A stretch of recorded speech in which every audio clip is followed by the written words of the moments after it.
ಎಲ್ರಿಗೂ ನಮಸ್ಕಾರ. ಎಲ್ಲರೂ ಹೇಗಿದ್ದೀರಾ? ಎಲ್ಲರೂ ಚೆನ್ನಾಗಿದ್ದೀರಾ ಅಂದ್ಕೊಂಡಿದ್ದೀನಿ. ಬನ್ನಿ, ಇವತ್ತು ನಮ್ಮನೆ ಪುಟ್ಟ ಗಾರ್ಡನ್ ಟೂರ್ ಮಾಡ್ತೀನಿ. ತುಂಬ ಏನು ದೊಡ್ಡದಲ್ವ, ನಮ್ಮ ಮನೇಲಿರೋಷ್ಟು ಜಾಗದಲ್ಲಿ ನಾವು ಬೆಳೆಸ್ಕೊಂಡಿರೋ ಹೂವಿನ ಗಿಡಗಳು ಟೂರ್ ಮಾಡ್ತಾಯಿದ್ದೀನಿ. ಮನೆ ಸುತ್ತ ಹಸಿರೆಲ್ಲ ಇದ್ದರೆ ತುಂಬ ಖುಷಿ ಅಲ್ವಾ? ಅದು ನಾವಿರೋದೇ ಮಲೆನಾಡು ಅಂದ್ರೇ ಹಸಿರು. ಅದರಲ್ಲೂ ಮನೆ ತುಂಬ ಗಿಡ ಇದ್ದರೆ ಇನ್ನೂ ಖುಷಿ. ನಮ್ಮ ಅಪ್ಪ ಅಮ್ಮ ನನಗೂ ಅಷ್ಟೇ, 3 ಜನಕ್ಕೂ ಎಲ್ರಿಗೂ ತುಂಬ ಇಷ್ಟ ಹೂವಿನ ಗಿಡಗಳಂತ ಅಂದರೆ. ಅದರಲ್ಲೂ ನಮ್ಮ ಪಪ್ಪಂಗಂತೂ ತುಂಬ ಖುಷಿ ಹೂವಿನ ಗಿಡ ಅಂದರೆ. ಇದು ನೋಡಿ, ಇದು ತಾವರೆ ಪಾಂಡು. ನಮ್ಮಮ್ಮ ವೀಡಿಯೋ ಮಾಡ್ತಾ ಇರೋದು, ಝೂಮ್ ಮಾಡಿ ಅಂತ ಹೇಳ್ತಾಯಿದ್ದೀನಿ ಅಮ್ಮನ ಹತ್ರ. ಇದು ಕೆರೆಯಲ್ಲೆಲ್ಲೋ ತೊಗೊಬಂದಿದ್ದು ಪಪ್ಪ ಗಿಡನ. ಇದೆಲ್ಲ ದಾಸವಾಳ ಗಿಡಗಳು. ಅಲ್ಲಿ ನೋಡಿ, ಚಿಕ್ಕ ಪಾಟ್ ಸಮೇತ ಬಿಟ್ಟಿಲ್ಲ ನಮ್ಮ ಮನೇಲಿ, ಅದಕ್ಕೆಲ್ಲ ಗಿಡ ಹಾಕಿ ಇಟ್ಟಿದ್ದಾರೆ. ಎಷ್ಟು ಕ್ಯೂಟಾಗಿದೆ ಅಲ್ಲ, ತುಂಬ ಚೆನ್ನಾಗಿ ಕಾಣಿಸುತ್ತೆ.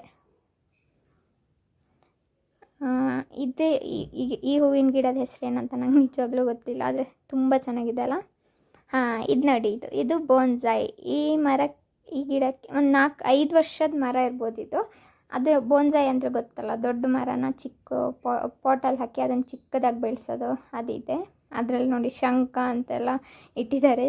ತುಂಬ ಚೆನ್ನಾಗಿದೆಯಲ್ಲ, ನನ್ನ ಫೇವ್ರೆಟ್ ಇದು ಬೋನ್ಸಾಯಿ. ಆಮೇಲೆ ಈ ಕಡೆ ನೋಡಿ, ಇದೆಲ್ಲ ಕಲ್ಲು ಜೋಡಿಸಿಟ್ಟಿದ್ದು ನಮ್ಮ ಪಪ್ಪನೇ. ಅದು ಹಳ್ಳದಿಂದ ತಗೊಬಂದು ಕಲ್ಲೆಲ್ಲ ತಂದು ಜೋಡಿಸಿಟ್ಟಿದ್ದಾರೆ. ನಾನು ಬಾವಿಯಲ್ಲಿ ಎಷ್ಟು ನೀರಿದೆ ಅಂತ ನೋಡ್ತಾ ಇದ್ದೆ, ನೀರೇ ಇಲ್ಲ ಈ ಸತಿ, ಮಳೆನೇ ಇಲ್ಲ ಅಲ್ಲ. ಈ ಕಡೆ ಎಲ್ಲ ಫುಲ್ ಲಾನ್ ಥರ ಎಲ್ಲ ಹಾಕಿದ್ರು, ಮಳೆ ಎಲ್ಲ ಇಲ್ಲದೆ ಏನು ಮೇಂಟೈನ್ ಮಾಡಿದೆ, ಸ್ವಲ್ಪ ಹಾಳಾಗಿದೆ, ಚೆನ್ನಾಗಿಲ್ಲ ಇವಾಗ. ಇದು ಈ ಕಡೆ ಸೈಡು ಇದೆ. ತುಂಬ ಪಾಟ್ ಇಟ್ಟಿದ್ದಾರೆ ನಮ್ಮ ಮನೇಲಿ, ಸುಮಾರು ಪಾಟ್. ನನಗೆ ಕೆಲವೊಂದು ಗಿಡದ ಹೆಸರೇ ಗೊತ್ತಿಲ್ಲ. ಈ ಗಿಡಕ್ಕೆ ಏನಂತಾರಂತ ಗೊತ್ತಿಲ್ಲ, ಬಟ್ ನನಗೂ ತುಂಬ ಇಷ್ಟ. ನಾನು ಮನೇಲಿರ್ಬೇಕಾದ್ರೆ ನಾನು ಅಷ್ಟೇ ಗಿಡಕ್ಕೆ ನೀರು ಹಾಕೋದು, ರೀಪೋಟಿಂಗ್ ಎಲ್ಲ ನಾನು ಮಾಡ್ತಿದ್ದೆ. ಇವಾಗ ಬೆಂಗಳೂರಲ್ಲಿ ಇರೋದಲ್ಲ, ಇವಾಗ ಪಪ್ಪ ಅಮ್ಮ ಅವರೇ ಎಲ್ಲ ನೋಡ್ಕೊಳ್ಳೋದು. ನಮ್ಮ ಮನೇಲಿ ತೆಂಗಿನ ಮರ, ಅಡಿಕೆ ಮರ ಅದೆಲ್ಲಕ್ಕಿಂತ ಜಾಸ್ತಿ ಹೂವಿನ ಗಿಡನೇ ನೆಟ್ಟಿದ್ದಾರೆ. ಇಲ್ಲಿ ನೋಡಿ, ಒಂದು ತೆಂಗಿನ ಮರ, ಒಂದು ಅಡಿಕೆ ಮರ ಇದೆ ಅಂತ ಅದನ್ನೇ ಅಮ್ಮಂಗೆ ತೋರಿಸಿ ಅಂತಿದ್ದೆ. ಇದೆಲ್ಲ ಪಾಮ್ ಗಿಡ, ಫುಲ್ ಸುತ್ತಕ್ಕೆ ಉದ್ದಕ್ಕೆ ನೆಟ್ಟಿದ್ದಾರೆ. ಅದಿರೋಕ್ಕೋಗಿ ಈ ಬೇಸಿಗೆಯಲ್ಲಿ ಒಳ್ಳೆ ಗಾಳಿ ಬರುತ್ತೆ, ತುಂಬ ಖುಷಿಯಾಗುತ್ತೆ.